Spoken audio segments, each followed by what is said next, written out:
Give me thy torch, boy, hence and stand aloof. Yet put it out, for I would not be seen. Under you yon tree lay thee all along. Holding thy ear close to hollow ground, so shall no foot upon the churchyard tread. Being loose, unfirm, with digging up the graves. But thou shalt hear it, whistle then to me, as signal that thou hearest something approach. Give me those flowers. Do as I bid. Go. I'm almost afraid to stand here alone in this churchyard, but I will adventure.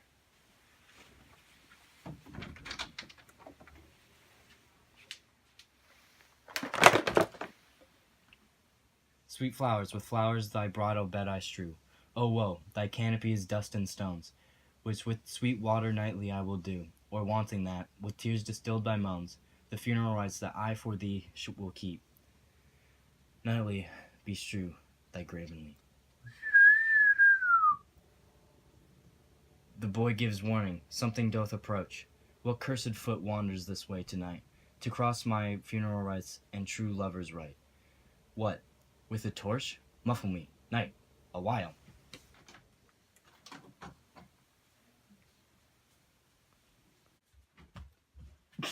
Give me that mattock, and the wrenching iron. Hold! Take this letter. Early in the morning, see thou deliver it to my lord and father. Give me the light upon thy life. I charge thee, whatever thou hearest or seest. Stand all aloof, and do not interrupt me in my course. Why I descend into the bed of death is partially to behold my lady's face, but chiefly to take hence from her dead finger a precious ring, a ring that I must use in dear employment. Therefore hence be gone. But if thou, jealous, dost return to pry in what I father shall intend to do, by heaven, I will tear thee joint by joint, and strew his hunger courtyard with my limbs. The time and my intents are savage, wild, more fierce, and more inexorable, far, than empty tigers or the roaring sea. I will be gone, sir, and not trouble you. So shalt thou show me friendship. Take thou that live, and be prosperous, and farewell, good fellow. For all the same, I'll hide my whereabouts. His looks I fear, his intents I doubt.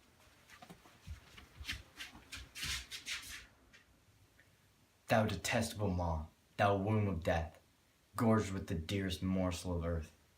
Thus I enforce thy rotten jaws to open, and in despite I cram thee with more food.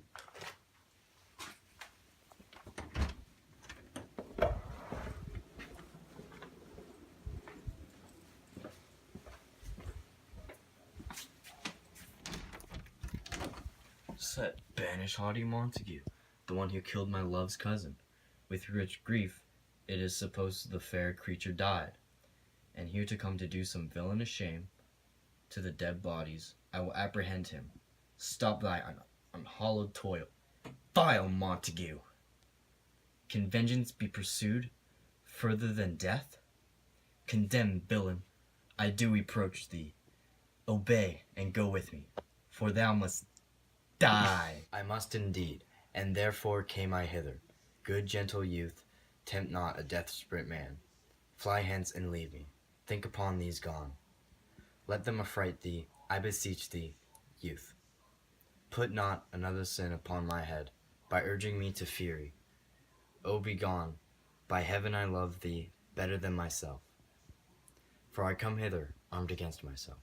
Stay not, be gone, live, and hereafter say, a madman's mercy bid thee run away. I do defy thee for conjuration, and will have to apprehend you for a felon here. Wilt thou provoke me? Have at thee, boy.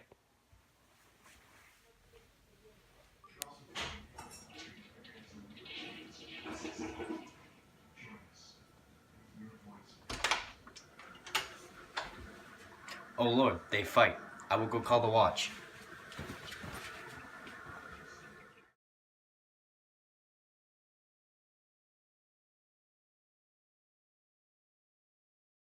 Oh, I am slain. If thou be merciful, open the tomb. Lay me with Juliet. In faith, I will. Let me pursue this face, Mercutio's kinsman, noble county Paris. What said my man when my betossed soul did not attend him as we rode? I think he told me Paris should have married Juliet. Said he not so? Or did I dream it? Or am I mad, hearing him talk of Juliet, to think it was so? Oh, give me thy hand. One writ with me is sour misfortune's book. I'll bury thee in a triumphant grave. A grave? Oh, no. A lantern, slaughtered young, for here lies Juliet, and her beauty makes this vault a feasting presence, full of light. Death, lie thou there, by dead man interred. How oft, when men are at the point of death, have they been merry? Which their keepers call a lightning before death. Oh, how may I call this lightning? O my love, my wife, death, that hath sucked the honey from my breast, hath had no power yet upon thy beauty. Thou art not conquered. Beauty's in sign, yet in crimson in thy lips, and in thy cheeks the death's pale flag is not advanced there. Tybalt, liest thou there in thy bloody sheet? Oh, what more favor can I do thee than with that hand that cut thy youth in twain, to sunder his that was thine enemy? Forgive me, cousin. Ah, dear Juliet, why art thou yet so fair? Shall I believe that unsubstantial death is amorous, and that the lean, abhorrent monster keeps thee here in dark to be his paramour? For fear of that, I still will say with thee, and never for this palace of dim light depart again. Here I will remain, with worms that are chambermaids. Oh, here will I set up everlasting rest. The shake of yoke of inauspicious stars from the world-weird flesh. Eyes, look your last. Arms, take out your last embrace. And lips, O you, the door of breath, sealed with a righteous kiss. A dateless bargain to engrossing death. Come bitter conduct, come unsavory guide. Thou despair pilot, now once we run on the dashing rocks, thy seasick weary bark. Here's to my love.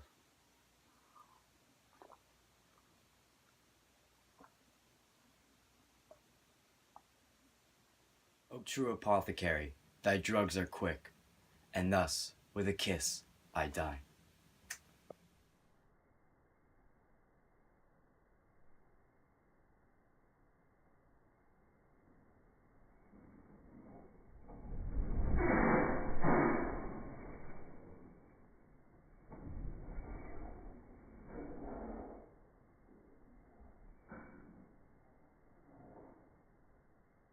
Be my speed. How oft tonight? Have my old feet stumbled at graves?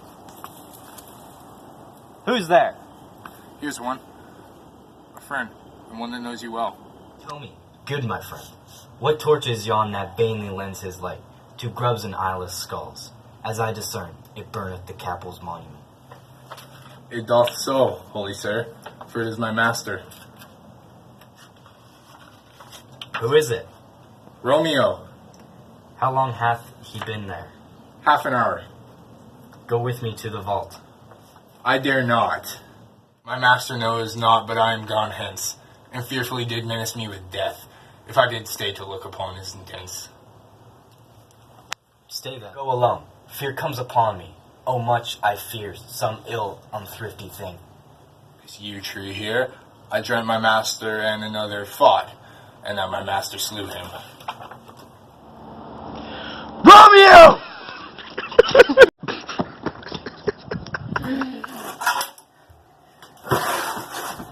Alack, alack! What blood is this which stains the stony entrance of this tomb?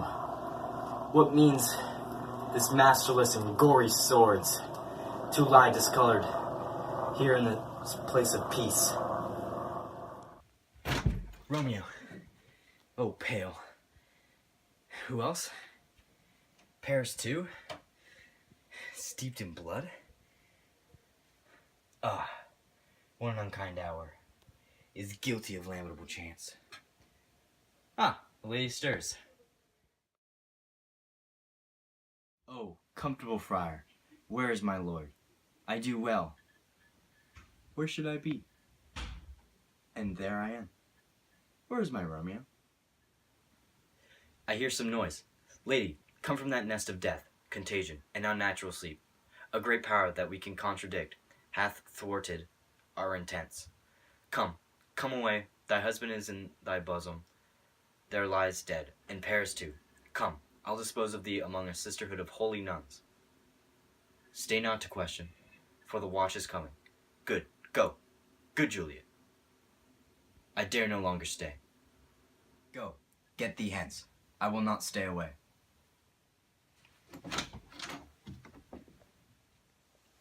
What's here? A cup? Closed in my true love's hands? Poison, I see, hath been his timeless end. O churl, drunk all and left no friendly drop. Lead, boy. Which way? Yeah, noise? Then I'll be brief. O happy dagger, this is thy sheath. Then rust and let me die.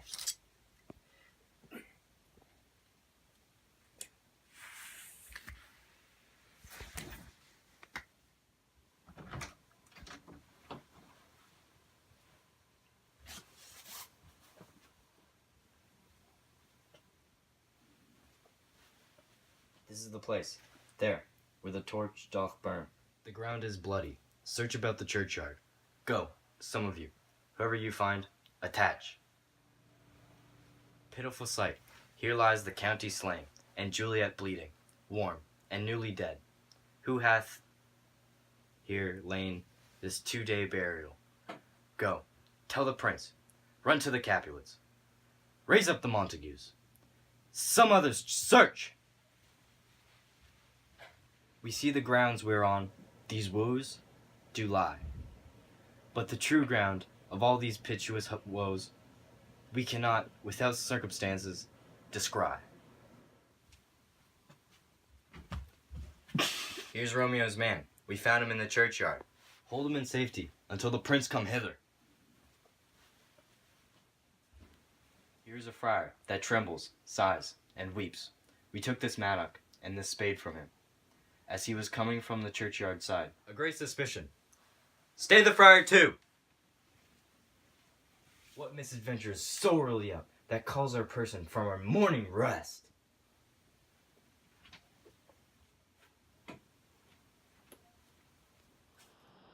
That is so shrieked abroad. The streets cry, Romeo, some Juliet, and some Paris, and all around, with open outcry, towards our monument. What fear is this that startles which in our ears? Sovereign, here lies the county Paris slain, and Romeo dead, and Juliet dead, before warm and new killed. Search, seek, and learn how these foul murderers come. And slaughtered Romeo's man, with instruments upon them fit to open these dead men's tombs. O wife, look how our daughter bleeds. This dagger hath mistaken, for lo his house is empty, on the back of Montague, and it missheathed in my daughter's bosom. The sight of death is Isabel. That warns my old age. To the tomb. Come, Montague, for thou art early up to see thy son, and heir, now early down. My wife is dead tonight. Grief of my son's exile hath stopped her breath. What further woe conspires against mine age? Look, and thou shalt see. What manners is this, to press before thy father to grave? seal up the mouth of outrage for a while, till we can clear this ambiguities and know their spring, their head, true descent. And then I will be general of your woes, and lead you even to death. Meantime, forbear, and let mischance be slave to patience. Bring forth the parties of suspicion. I am the greatest, able to do least, yet most suspected, at the most time and place, doth make me against me of this direful murder. And here I stand, both to impeach the purge, myself condemned, and myself excused. Then say at once, what thou dost know in this. I will be brief, for my short date of breath is not so long as it attendeth tale. Romeo, there dead, was husband to that Juliet, and she, there dead.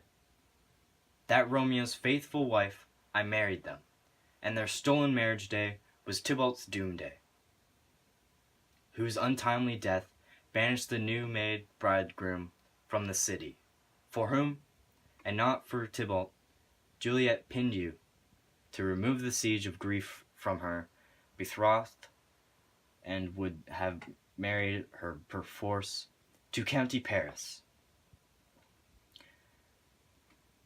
Then comes she to me, with the wild look, bid me devise some mean to rid her from the second marriage, or in my cell, there would she kill herself. Then I gave her, so tutored by my art, a sleeping poison, which so took effect as I intended, for it wrought on her the form of death.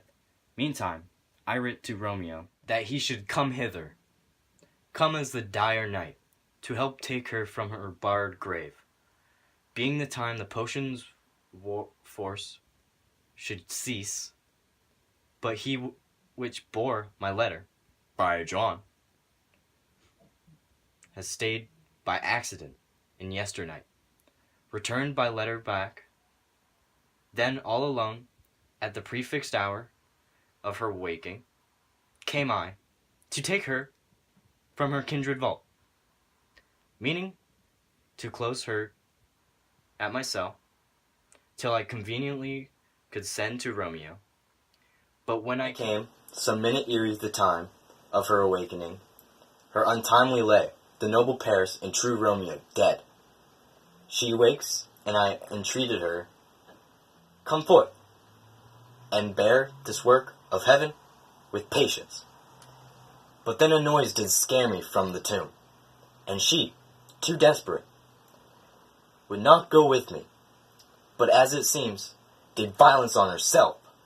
All this I know, and to the marriage her nurse is privy. And if aught in this miscarriage by my fault, let my old life be sacrificed, some hour before his time, unto the rigor of Severus the law. We still have known for these for a holy man. Where's Romeo, man? What can he say to this? It's death. And then in post, he came from Mantua to this same place, to thus same monument. This letter his early bid me give his father, and threaten him with death, going in the vault, if I departed not, and left him there. Give me the letter. I will look on it.